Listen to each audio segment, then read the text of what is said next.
Почитувани добро вечер. Вечерашен гостин во емисијата Став е пратеникот од редовите на Социјалдемократскиот сојуз на Македонија, господинот Максим Димитриевски. Господине Димитриевски, добро вечер и благодарам што прифативте да гостувате во нашата емисија.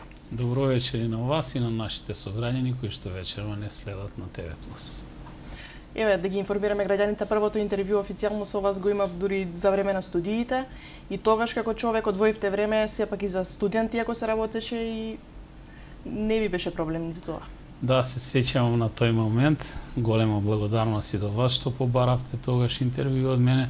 Нормално ние секогаш мора да бидеме во ваша функција, во интерес на јавноста и благодарност за секој ваше одвоено време да и кажеме на јавноста заедно онаа што го знаеме и онаа што сме должни да им соопштиме, а тоа е вистината во која што живеат.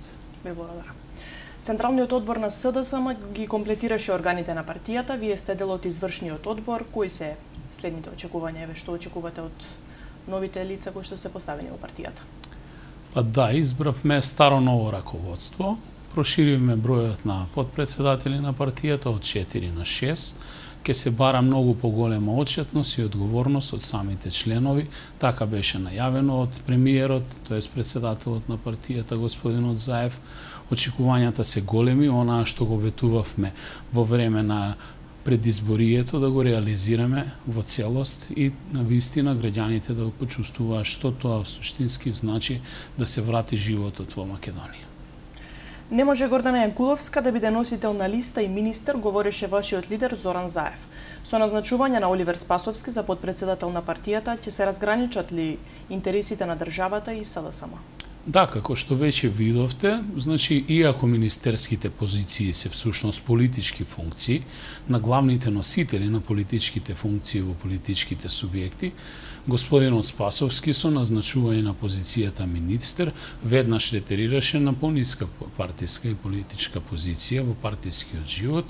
Тоа е подпредседател на партијата од позицијата генерален секретар, се со единствена цел да има многу повеќе време за да одвои на својата професионална функција министер за внатрешни работи на Република Македонија, која што е една од најодговорните функции во нашата држава. Прифатили ВМРО ДПМН дека е опозиција? Се очекувате ли дека ќе ги поддржува вашите одлуки или пак ќе ги блокира?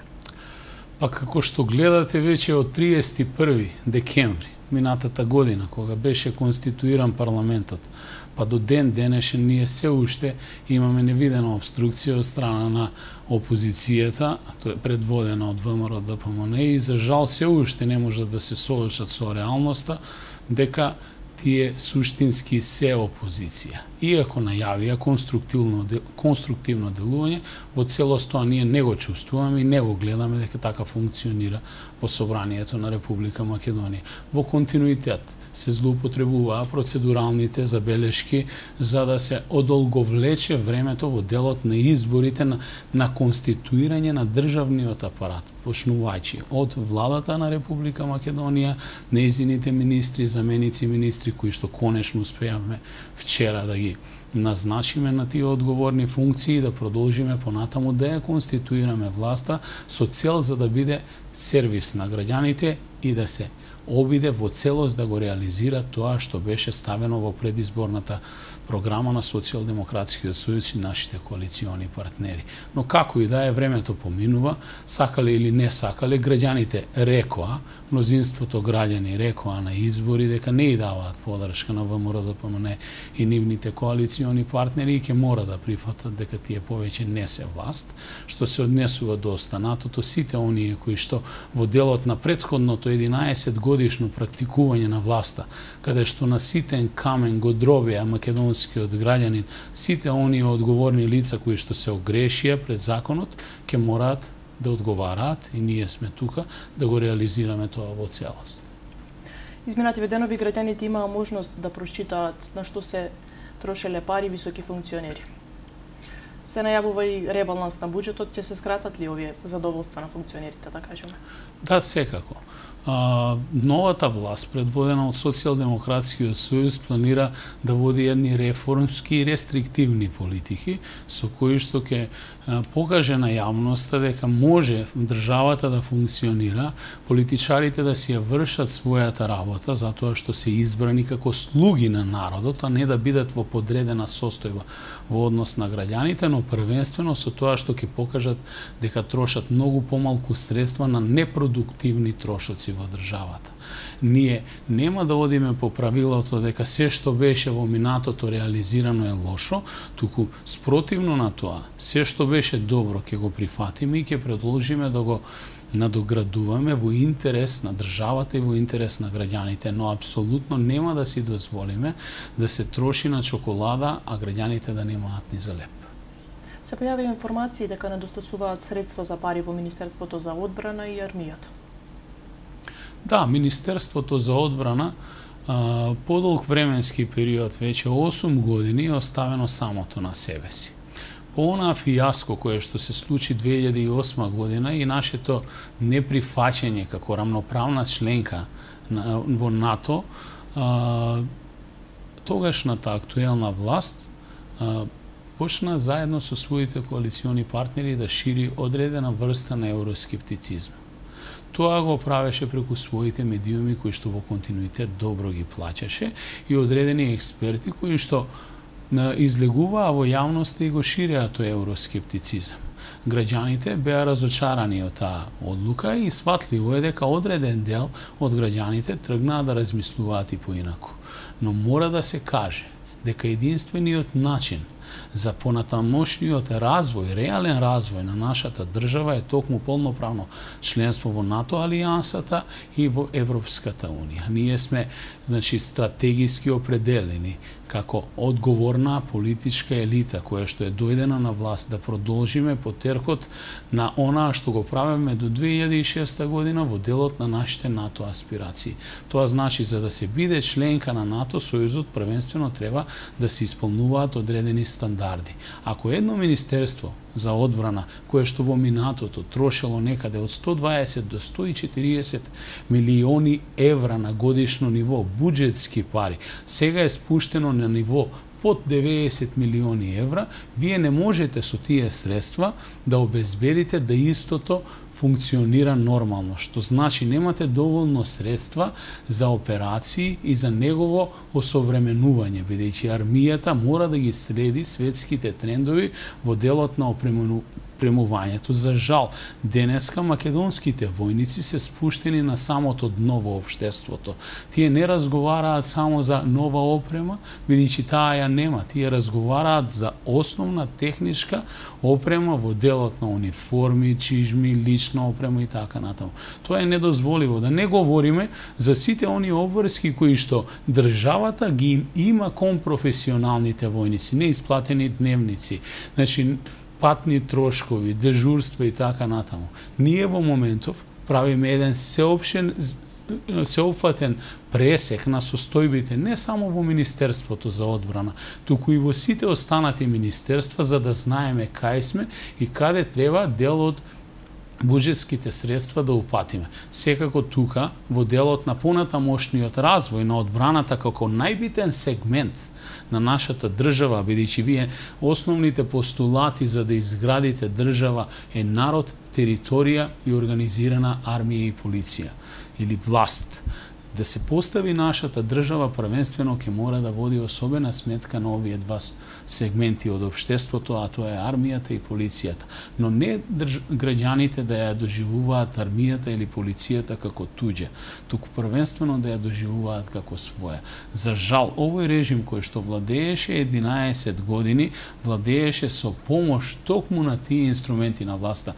Ако се вратиме наназад, на 27 април, сведоци бевме таму кој всушност се обиде да ја сруши државата и да влезе во собранието. За жал, таму имаше голем број маскирани, па дури и немаскирани припадници на армиските и полициските сили. Тоа е недозволиво. Значи, тоа е узурпирање и приватизирање на државниот апарат кој што има единствен во државата монопол за физичко насилство, а тоа е согласно уставот во нашата држава, војската и полицијата.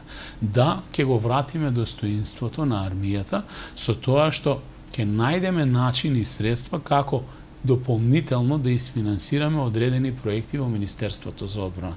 Како што гледате, оваа влада има намера Република Македонија реално да ја влесе во НАТО, бидејќи сметаме дека само под колективниот чадор за безбедност Македонија не само што ќе се стабилизира политички, туку ќе се отфрлат сите оние шпекулации во минатото кои што се говорија дека е доведено во прашање опстанокот на државата поради големите апетити на нашите соседи. Затоа тргнавме заедно со нашите партнери од европското семејство, од меѓународната заедница и работиме на проектот Македонија 30-та членка на НАТО.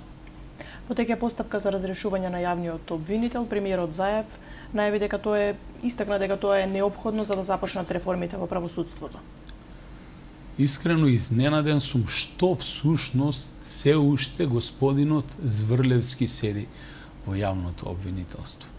Неговото место не е повеќе таму. Тој го изгуби целиот морален и професионален интегритет во делот на менаџирање со таа институција. Беше побарано оставка, за жал истиот не ја поднесе.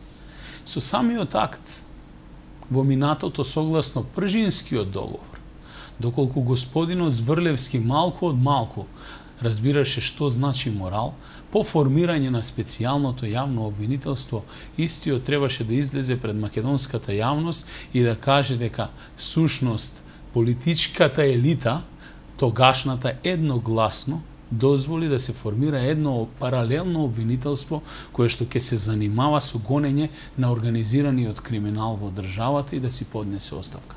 Но за жал тој немаше таков сенс, бидејќи беше целосно ставен сите овие години во обвинителството во функција на власта.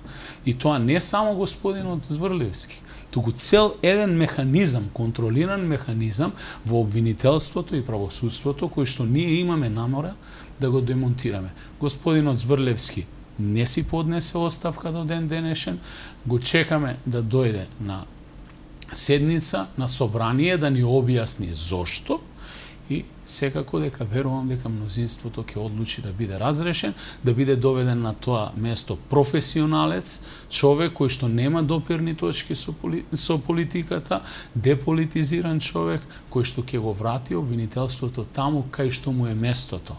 Не да има повластена улога, туку да биде една од странките во случаите кои се водат пред надлежни судови. На првата седница го укинавте екстерното тестирање, диспрезираните студии. Од ВМРО ДПМН обвинија дека потекот е избрзан и дека е направен без претходна анализа. Ние тоа го ветувавме во предизборниот период и веднаш го реализиравме, бидејќи сметавме дека тоа е потреба на граѓаните. Ние како родители првенствено, дома со нашите деца, го чувствуваме притисокот под кој што се наоѓа самите ученици. И имаме голем број на мерки во делот на образованието кои што имаме за намера да ги реализираме во иднина. Дури и самиот Кембридж систем ќе го ставиме на сериозно разгледување колку тој во моментов се реализира и се работи по истиот, е продуктивен во делот на производство на сериозни и едуцирани ученици или сериозни и едуцирани граѓани. Дали нашиот степен и развој, ниво на образование, условите во кои што учат и творат нашите деца на училиште одговараат на Кембридж системот. Ако се сеќавате, вие сте помлади, но јас се сеќавам, ние учевме во еден систем во минатото, кај што практикуваме друг тип на образование, но верувам дека голем дел од тие генерации кои што излегува од тогашниот систем, сигурен сум во тоа дека се многу пообразовани во делот на сеопштото знаење, ако го издвоиме нели современото знаење во делот на високите технологии, информатиката, бидејќи тука новите генерации се неприкосновени и ние во повозрасните не можеме да се мериме со нив, што значи треба да се размислува за нешто ново. Имавме сериозни проекти во делот на програмата и истите ќе ги реализираме. Што се однесува до екстерното тестирање, тоа беше само еден проект на оваа власт која што си замина и верувам дека истото во таква форма никогаш нема да се повтори. Ние ќе прифатиме и ќе имплементираме тестирање кое што исклучиво ќе се користи како еден вид на анкета или сондажа, сублимат на вкупниот резултат на онаа што значи образованието во целина во државата. Дали образованието се движи во позитивна насока, да проверите колку учениците во текот на годината научиле, но не и да ги ставате истите под притисок и да зависат во текот на целогодишниот нивен развој и работа, конечно оценката да им зависи од онаа што ќе го направат на конечниот тест. Се извинувам. Тоа значи дека тоа е неправилно оценување и беше една крајно популистичка мерка која што беше воведена од претходната власт и затоа и ја укинавме и гледам дека имаше сеопшто задоволство кај јавноста за тоа.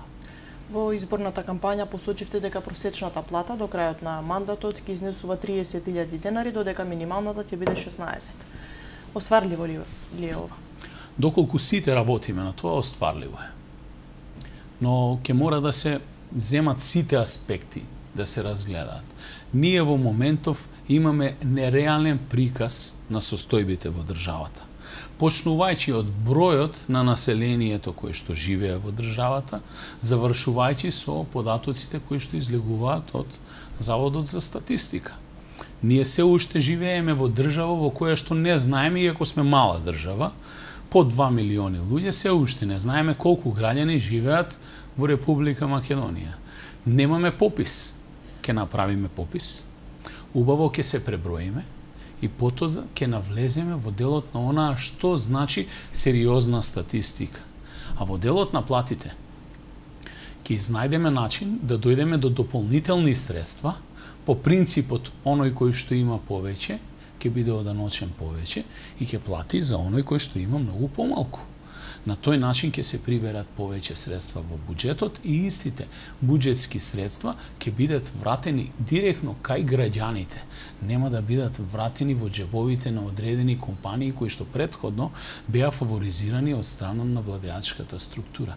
Вие ако ја погледнете бизнис климата во Република Македонија, ќе забележите не само во Куманово, во целата држава работат и функционираат одреден број затворени фирми кои што се блиски, тоест беа блиски до актуелната власт и истите ги вртеа парите во круг. Тие пари не излегуваа вон тие компании и не се споделуваа со останатите на пазарот на парите. Што значи, на тој начин, кога ќе ги дисперзираме парите и капиталот да излезе и да го почувствува секој граѓанин, а од друга страна ќе му ги намалите животните трошоци, тогаш не само што граѓанинот ќе се чувствува поубаво, ќе се создадат и услови да се обезбедат повеќе пари по основ на тоа што платежната моќ на граѓанинот ќе биде поголема, да си ги плати и обврските кон државата, на тој начин државата да ги наполни, значи приходната страна да се зголеми и со тоа ќе се зголемат и средствата кои што ќе дојдат назад кај граѓаните. Инаку платата се знае како се качува, се носи закон, истиот се уредува, се дефинира минимумот и верувам дека никогаш повеќе нема да имаме можност да во текстилната индустрија се работи за по 6, 8 или 10.000 денари. Тоа не е работа, тоа е модерно робство. Тоа се практикуваше во минатото, но за жал денеска сме 2017 година и тоа е недозволиво. Цврсто ќе се бориме против сите оние стопанственици кои што нема да ги почитуваат таквите одлуки, бидејќи ако се сеќавате во минатото кога се воведе исплата на 13-та плата и така натаму, најголем дел од стопанствениците ја даваа платата на работниците, а потоа им ја бараа да им ја вратат назад. Такво нешто нема да биде дозволено и ќе биде санкционирано. Но пред да ги санкционирате стопанските субјекти, треба да им дадете можност слободно да работат и творат на пазарот кој што го имаме. Од 2 милиони соседните пазари да им отворите нови пазари и така натаму. За време на изборите ветивте дека на една од првите седници ќе се реши прашањето со стечајните работници. Факт е дека поголем дел од нив се токму од нашиот град. За сега нема најави се уште за ова прашање. Голема неправда се направи кон стечајните работници во делот на решавање и носење на законско решение од претходната власт. Ако се сеќавате, само еден мал дел од таа категорија на наши граѓани беа опфатени со последниот закон и беа решени. Ние ветивме дека ќе го решиме прашањето со стечајците и веќе владата интензивно работи на тоа прашање. Прашање на време е само кога актот ќе дојде пред собрание на разгледување. Во фаза на разговори сме, договори се договараат, значи детали и така, и тоа прашање ќе биде реализирано. Да очекуваат ли граѓаните до крајот на годината воведување на ефтината тарифа во електричната енергија, исто така и укинување на радиодифузијата? Да. Еве, вчера беше комисијата во делот на енергетиката, регулаторната комисија, која што помина на седница, имаше годишен извештај за работа на парламентот. И ако можете да забележите, платите на луѓето кои што работат во регулаторна комисија се 4, 5, па и 6 пати поголеми од просечната плата во Република Македонија. Значи, тоа тело, кое што функционира и работи инокосно во делот на дефинирање на овие работи, вклучувајќи и ефтината тарифа на електричната енергија, нашла форма и начин како да ги задоволи сите оние кои што се внатре во системот, додека сите останати граѓани кои што живеат, работат и творат во државата, плаќаат скапа електрична енергија. Имаме намера тоа да го решиме до крајот на годината и да го регулираме, да го почувствуваат повторно бенефитот кој што во минатото граѓаните го имаат со ефтината тарифа на електричната енергија. Оваа власт нема намера да застане во делот на заштита на крупниот капитал во однос на ситниот капитал. Тоа значи ние немаме намера како власт, нити имаме некаква обврска, нити пак се имаме задолжено некаде да излеземе во пресрет на големите мултинационални компании и да им го задржиме монополот на нашиот пазар. Такво нешто нема да се случи. Ние имаме намера да работиме во функција на граѓаните и да им го направиме на граѓаните животот што поевтин за да можат да се развиваат што посоодветно. На тој начин, со давање на еднакви можности на сите, ќе дојде до соодветно изедначување во општеството. Знам дека тоа е процес, нема да се случи за 1, 2, 3 или 4 години, но верувајте ми, ако успееме во тоа да дојдеме до таа некоја си средна плата во следните 2 мандата, би било добро. Што може да очекуваат пензионерите? Пензионерите треба реално да очекуваат годишно усогласување на пензиите. Минатата власт манипулираше со нив со одредени проценти. Тоа значи ќе им ја покачи пензијата со одредени проценти на неколку години, тие ќе бидат задоволни. Јас ќе ви кажам еден пример. 2006 година со една просечна пензија од 10.000 денари, 11.000 денари. Еден пензионер беше во можност во септември да купи 2 свињи. Бидејќи пензионерите во секое семејство ја држат социјалата на семејството. Доколку не се пензионерите во семејството, тоа семејство има сериозни финансиски проблеми.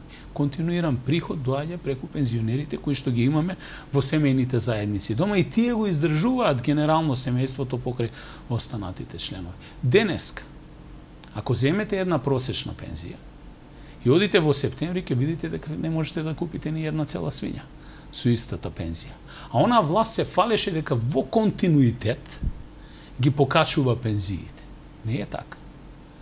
Пензионерите треба да добијат годишно усогласување во делот на годишниот стандард во државата.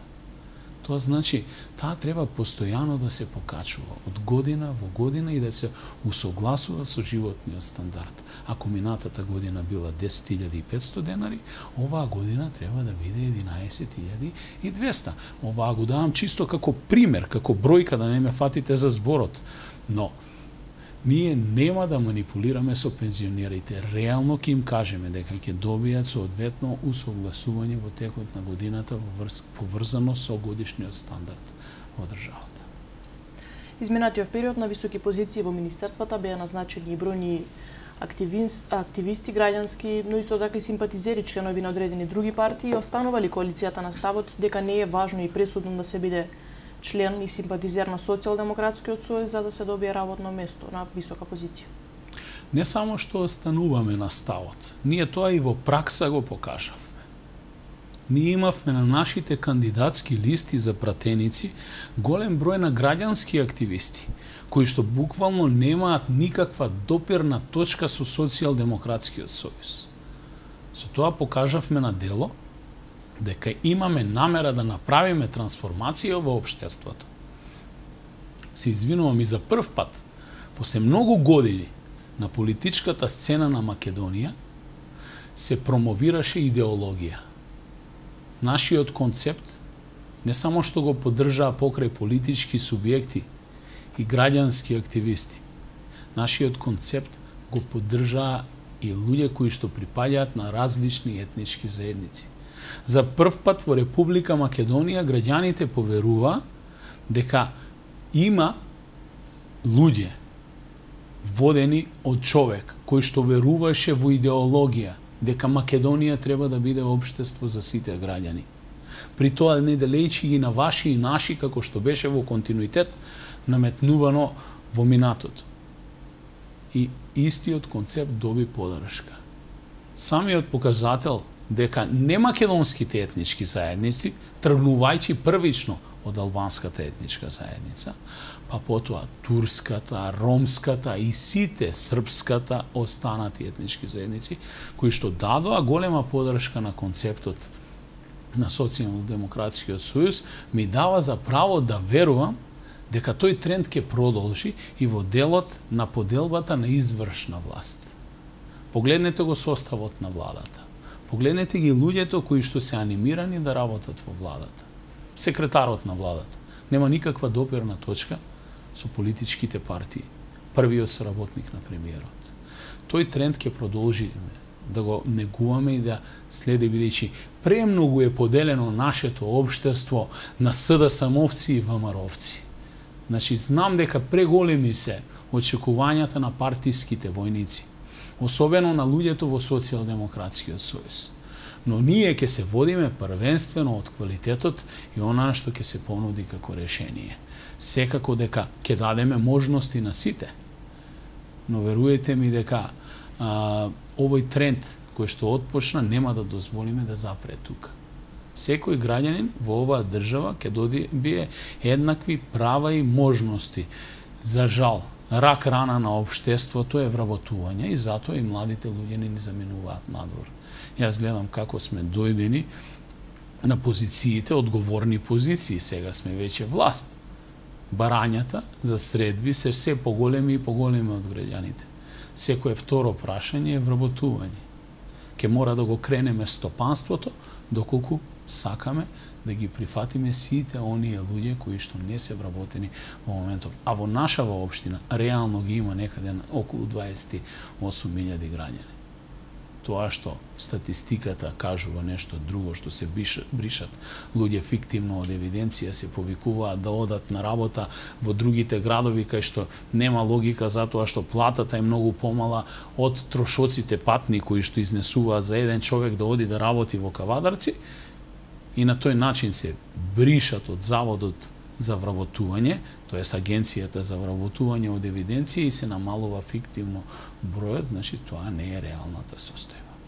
Што се однесува до градот, деновиве актуелен е Општинскиот комитет на ВМРО ДПМН со неколку пресови за уредување на градот, за хигиената и слично. Тие има забелешки на плоштадот, дека Куманово има најруиниран плоштад, дека не се одржува хигиената градскиот ке и слично. Треба да бидеме слепи и да кажеме дека состојбите со хигиената и состојбите во Куманово се добри. Куманово е тоа што е.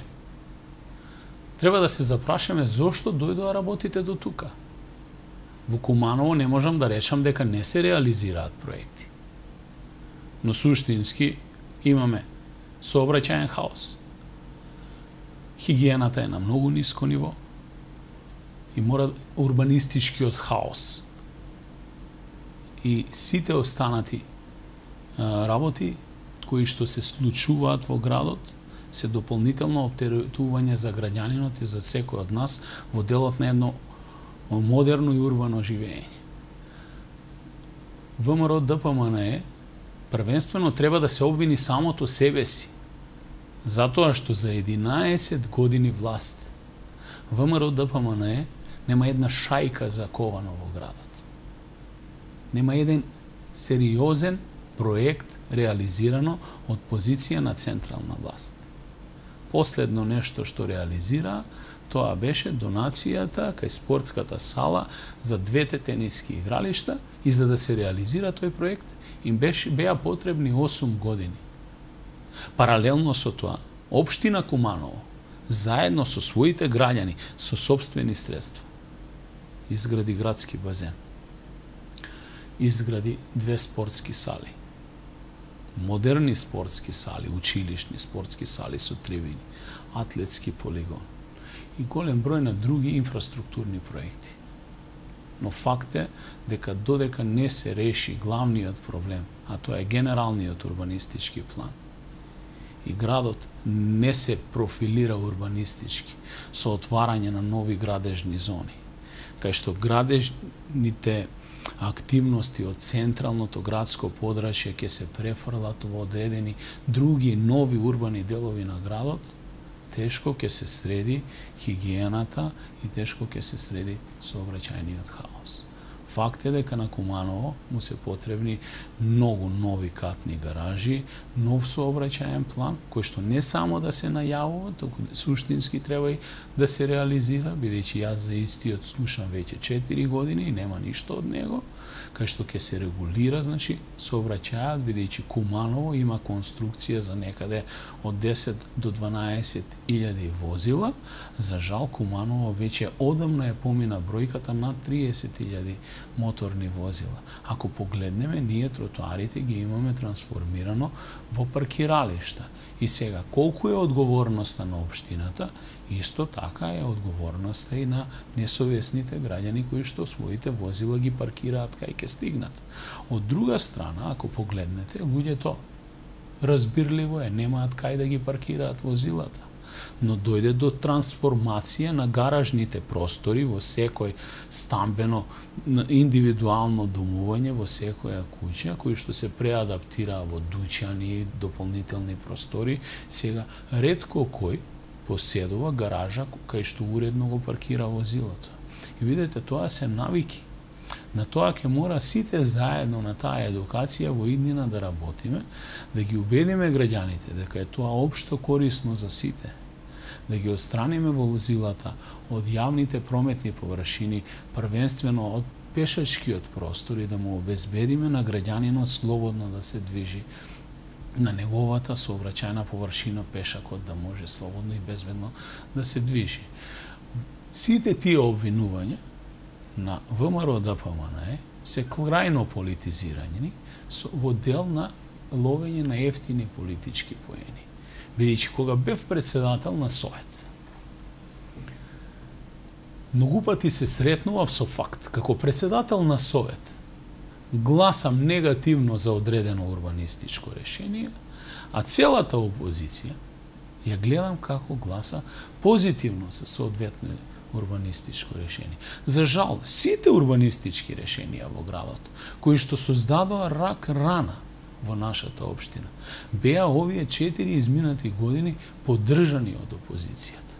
Бидејќи тука првенствено играше личниот, а не општиот интерес. Затоа немаат право да реагираат. Може би граѓаните да, но тие како политичка гарнитура во нашиот град немаат право на реакција.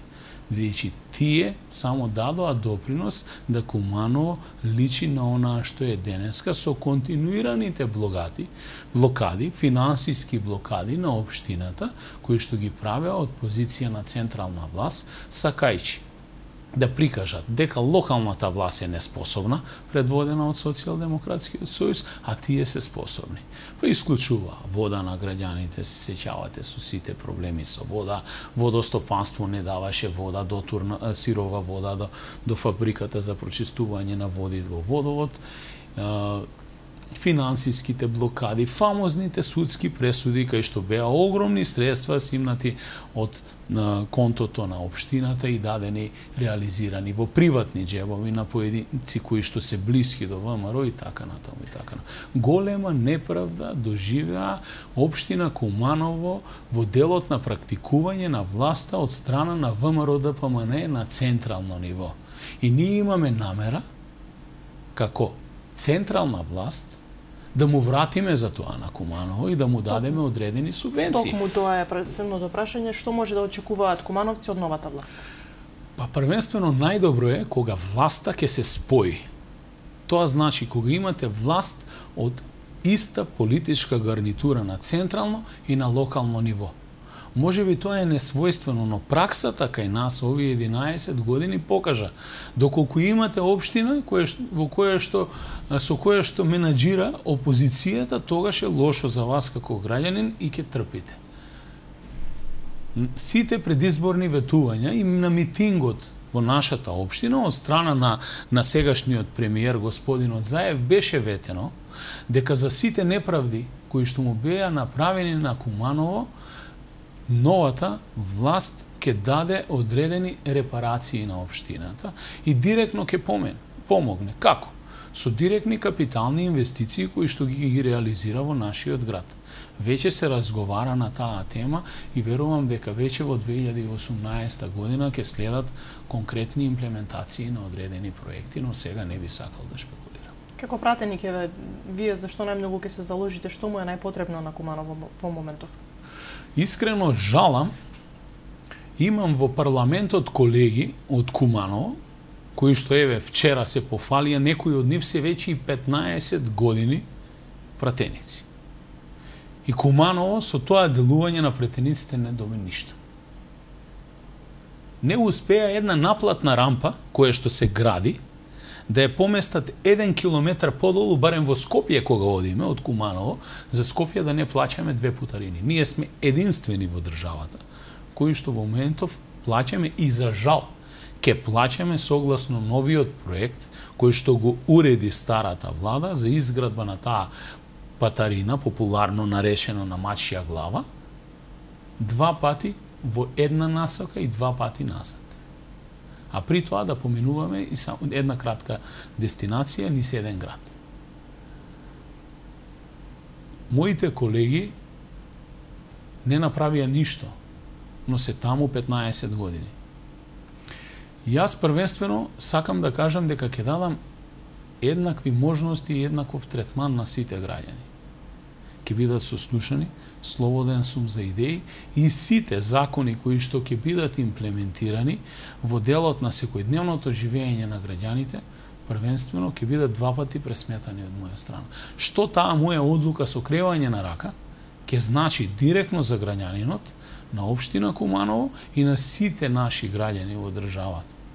Инаку, во делот на конкретни проекти, капиталните инвестиции кои што ќе дојдат во градот, првенствено, знаете, доаѓаат како резултат на политички лобирања. Затоа одредена општина треба да има политички репрезенти во извршната и законодавната власт. Ние сега за прв пат во историјата на нашиот град имаме министер од редовите на нашите сограѓани. Господинот Спасовски е таму, директно на влада, имаме директна комуникација. Не само јас како пратеник, секој граѓанин може да го исконтактира и да побара одредено добро за градот. Покрај јавувањата за кои што се јавуваат граѓаните да решаваат индивидуални проблеми. Првенствено е да се бараат решавање на општите проблеми, да се бараат колективни барања. И ние ќе стоиме и ќе бидеме отворени за сите граѓани без разлика на својата партиска припадност. 15 октомври е терминот за одржување на локалните избори. Ќе успеете ли дотогаш да ги департизирате институциите? Па 15 октомври е краток рок за да се департизира нешто што се партизира. Де факто партизацијата тргна во државата од 98 година нааму и стана тренд. Претходно имаше други критериуми за добивање на работа и така натаму. Можеби главните функции во државата ги носеа политички репрезенти, но никогаш не се гледало дали хигиеничарот во одредено училиште ќе биде припадник на одредена политичка партија или не е, професор, учителка и така натаму. Сега, за жал, се е партизирано. И вие нешто што се градело со години не можете во корен да го исечете веднаш. Мора да помине одредено време и да се даде можност менталниот склоп кај луѓето да се смени. Начинот на размислување да се смени. Ние мора да произведуваме квалитетен кадар кој што ќе оди на пазарот на трудот и ќе ги понуди своите квалитетни услуги, а не првенствено мерилото да биде партиската книжка. Бидејќи бројот на таков начин, бројот на членовите во политичките субјекти ќе се намали, затоа што клиентелизмот ќе падне на ниско ниво. Во моментов членство во политичка партија е 95% од лукративни и клиентелистички цели, 5% од идеолошки. Би требало да биде обратно. Но премногу е краток периодот да кажеме дека до 15 октомври ќе успееме со тоа. Мора да бидам објективен. Првенствено, департизацијата на системот, не деполитизацијата, департизацијата на системот. Партиското влијание ќе треба да го тргнеме од институциите како што се Министерство за одбрана, Армија на Република Македонија и Министерство за внатрешни работи и Македонската полиција.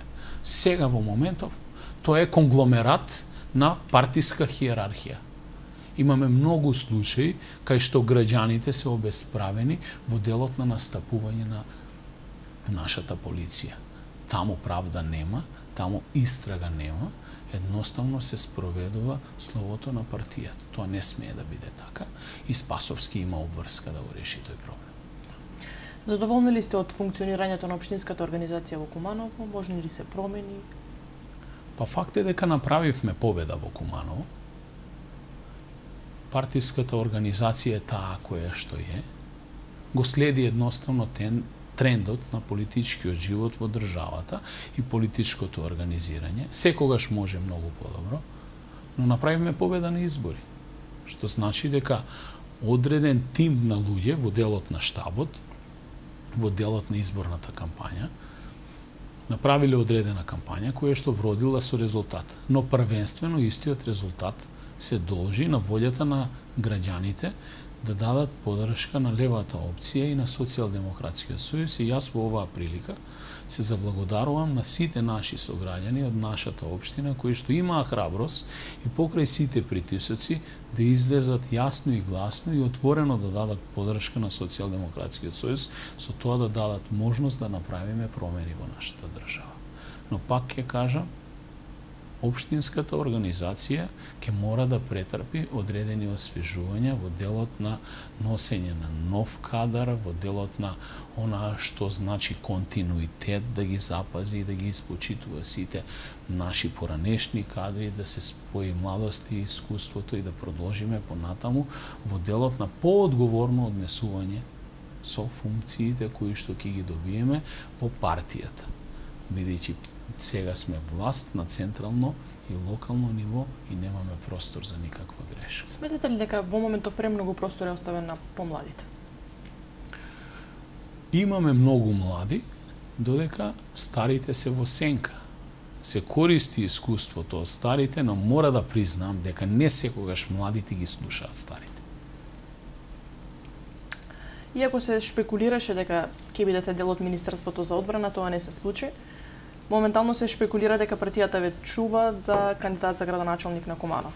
Може ли да го очекува тоа кумановци и вие председали имате амбиции за вакво нешто? Политиката не е за луѓе без амбиции. Ако кажам дека немам, ќе погрешам и нема да бидам искрен. Но од друга страна, во рамки на партијата, постои регуларна постапка и веќе во постапката, во делот, гледам дека најголемиот интерес на прашањето е конкретно за градоначалничката кандидатура. Во рамките на партијата, 4 кандидати аплицираа или поднесоа апликации до Централното партиско раководство. Постапката е во тек. Каква ќе биде одлуката на Централното партиско раководство, ќе ја почитуваме сите. Секако дека секој од нас, 4, поднесе кандидатура со програма, уредна програма, што тоа ние планираме доколку бидеме кандидати да реализираме во нашата општина. Но знаете, воопшто не е битен, но кој ќе биде кандидатот. Многу е побитно начинот на кој што ќе се практикува власта во нашата општина.